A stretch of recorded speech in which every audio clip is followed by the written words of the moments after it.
People speak of Solaris as if it were a miracle. I suppose from a distance it looks like one.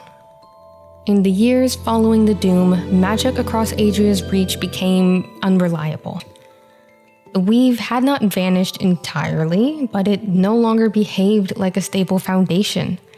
Other regions still had gods to lean on, ley lines, ancient traditions that continued uninterrupted.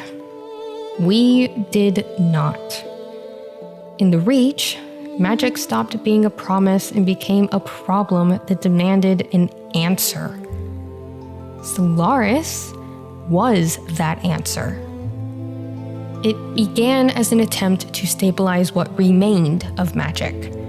Early Reach folk observed that while the weave behaved unpredictably, it still responded to structure. Given boundaries and channels, it could be coaxed to consistency. Crystals grown under precise conditions were able to hold these patterns, storing and regulating magical flow in a way that raw spellwork could no longer guarantee. Those crystals became Solaris. Where the weave flows like weather, Solaris behaves like architecture. That distinction matters. A crystal meant to power a Veil War tower does not resemble one used in a prosthetic limb, a weapon, or even a temperature-regulated cup. Size matters less than tuning. A Solaris crystal does not simply accept its bearer. It listens. It calibrates itself against the user's intent, emotional state, and habitual patterns of thought. Two identical crystals will behave differently in different hands. When attunement is rushed, forced, or incomplete, the crystal compensates poorly. I have seen what happens when a crystal fractures under load, when a bearer never truly learns its rhythm. Solaris kept magic alive here where it would have otherwise faded into irrelevance. It allowed cities to rise where the weave alone could no longer support them. More than that, it allowed us to combine disciplines that once resisted one another. Prosthetics that respond to thought instead of command.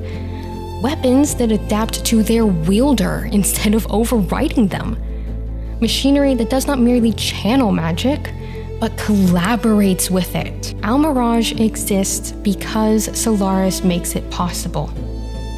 I have heard others claim that Solaris is dangerous simply because it distances us from whatever remains of the weave. I disagree.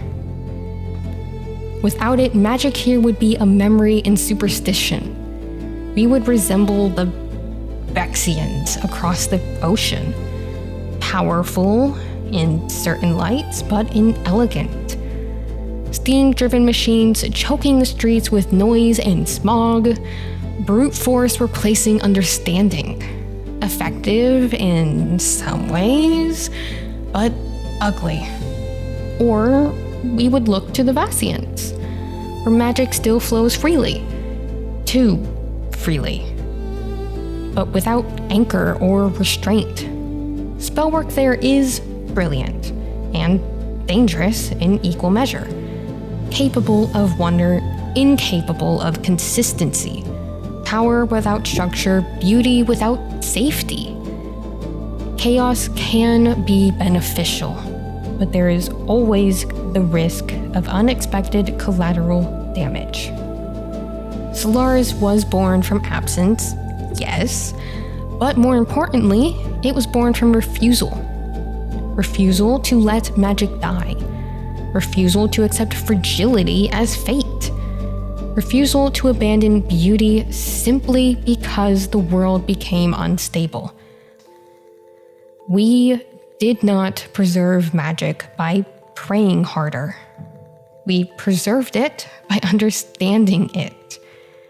And understanding, once earned, demands responsibility.